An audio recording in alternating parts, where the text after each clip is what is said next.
ভাবানি ভাবিস না। আমার আমি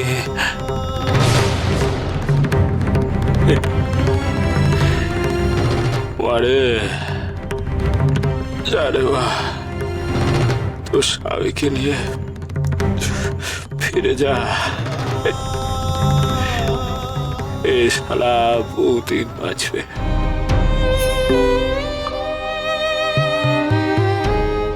বহুদিন বাঁচবে। যা যা দেখি, যা যা।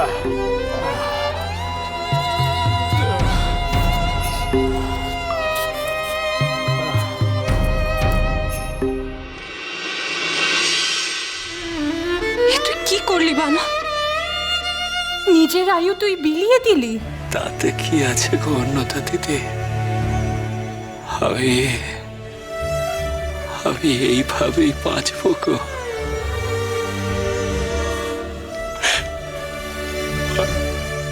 মারা যাওয়ার পরেও আমি এইভাবেই সকলের মধ্যে বেঁচে থাকবো গো।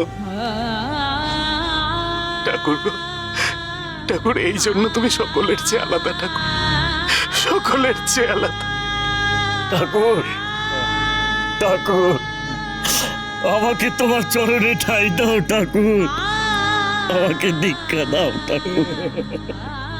পাগল ছেলে, কাণ্ড দেখো একবার।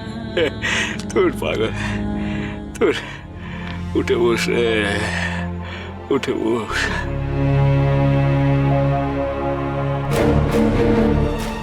এ তুমি কি বলছো বিজয়?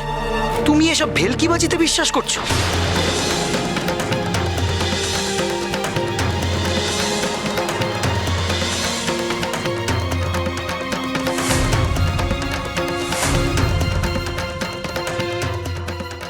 এক্ষুনি তুমি চলে এসো আমার সাথে, তোমার বাবা তোমাকে ডাকছে। ওরে ছেলে, যা রে ছেলে, তোর ডাক এসেছে, যা। কিন্তু তুমি তো আমার কথার উত্তর দিলে না ঠাকুর।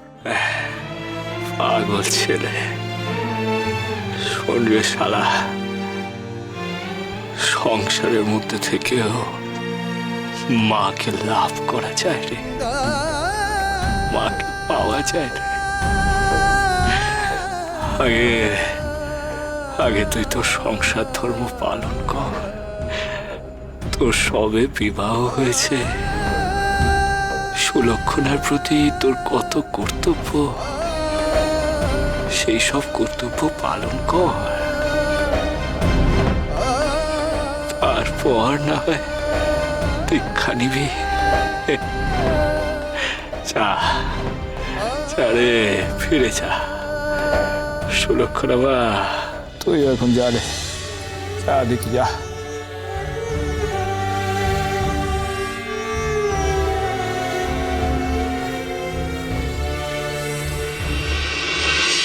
মাগো আনন্দময়ী,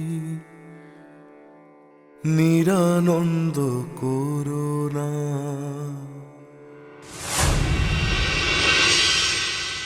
তুমি কি শুরু করেছো বিজয়?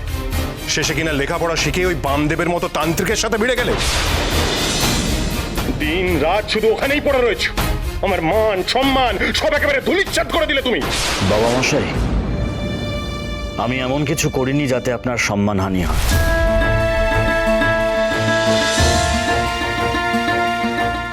আর দয়া করে বামদেব ঠাকুরকে একটু সম্মান দিয়ে কথা বলুন। তোমার কাছে শিখতে হবে কি করে কথা বলতে। বিকাশ, শান্ত হও। বাবা বিজয়, এসব কি বলছো তুমি? বামদেবের কাছে গিয়ে ওর মাথাটাই গেছে। সুব্রত, চুপ করো। আমি তো কথা বলছি নাকি? না না, তুমি অমরেন্দ্র বুঝতে পারছো না। বিজয় যা করেছে তাতে শান্ত থাকা যায় না। কি তোমার ব্যাপারটা কি বলো তো বিজয়? বাবা মশাই, আমি বুঝতে পেরেছি। আমি এতদিন ধরে যা শিখেছি, যা কিছু বিশ্বাস করেছি, তা সব ভুল।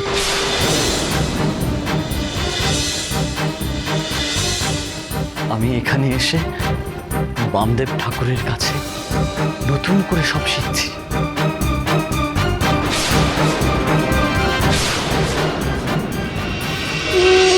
উনি আমাকে জীবনের সঠিক পথ মানে ভক্তির পথ দেখিয়েছেন।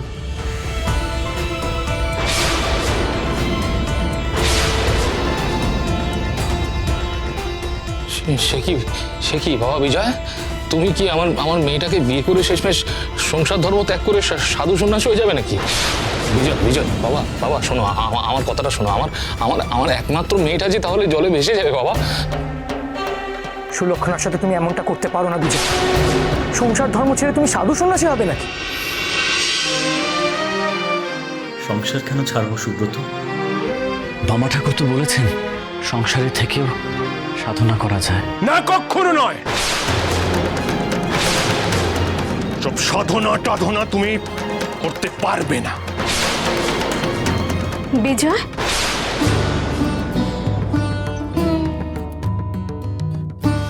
কি শুনছি আমি বিজয়? মৃত্যুর মুখ থেকে ফিরে এসে আমার ছেলে সাধনার কথা বলছে কেন? বিজয়, তুই কি সাধু হয়ে আমাকে ছেড়ে চলে যাবে বাবা?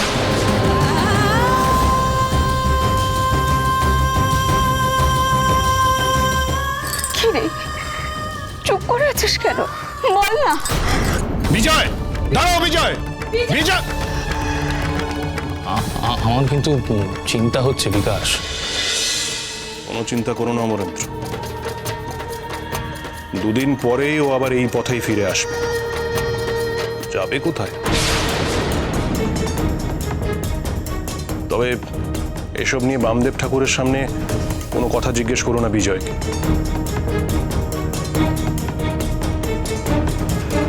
আমার সঙ্গে একবার এসো তো অমরেন্দ্র, কিছু কাজ আছে। এসো।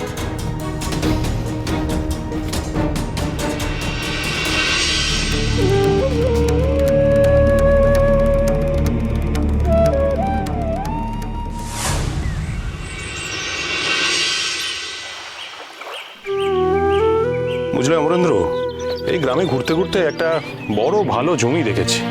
সাহেবরা নীল চাষ করে করে সেই জমির উর্বরা শক্তি একেবারে নষ্ট করে দিয়েছে। ওই জমি আর কৃষিকাজ যোগ্য নেই। আমি ভাবছি কোনোভাবে যদি ওই জমিটা বাগিয়ে নিয়ে এখানে আমাদের পাটের কারখানাটা গড়ে তুলতে পারি, তাহলে মোটা টাকা লাভ হবে। কি বলো? হ্যাঁ, চলো চলো। জয় মা তারা জয়। বুঝলে ভাইয়া, আমরা যে গ্রামীণ সঞ্চয় ভাণ্ডারে আমাদের এই সোনা দানা, জমির দলিল, টাকা পয়সা জমা রাখতে যাচ্ছি, শেষে মার যাবে না তো? আরে না না, বড় কুমারের কথা শুনে যতদূর বুঝলাম আমাদের টাকা পয়সা মার যাওয়ার কোনো ভয় নেই।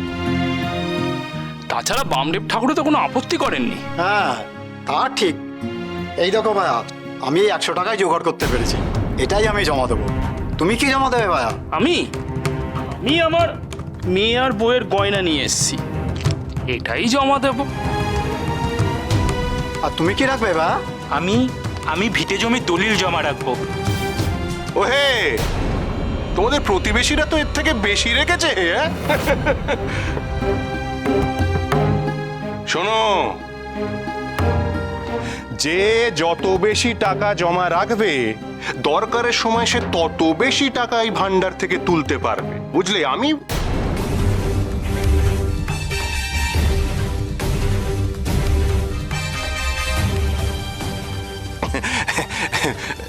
না, ঠিক আছে, যার যেমন সাধ্য তেমনই রেখো। আসলে তোমাদের বিপদে আপদে সুযোগ করে দেওয়ার জন্যই তো আমাদের এই গ্রামীণ ভান্ডার করে তোলা। তোমাদের প্রয়োজনে, তোমাদের বিপদে আপদে টাকা ধার দেওয়ার জন্যই আমাদের এই প্রচেষ্টা। সব থেকে বড় কথা, মাথার উপর মা তারা রয়েছেন। জয় মা তারা। তিনি নিশ্চয়ই কৃপা করবেন, আর তিনি কৃপা করলেই তোমরাও সব পার পেয়ে যাবে। হ্যাঁ, যাও যাও যাও, যে যা এনেছো তাই গিয়ে জমা করে দাও। যাও যাও যাও। জয় মা তারা, কৃপা করো। মহান্তি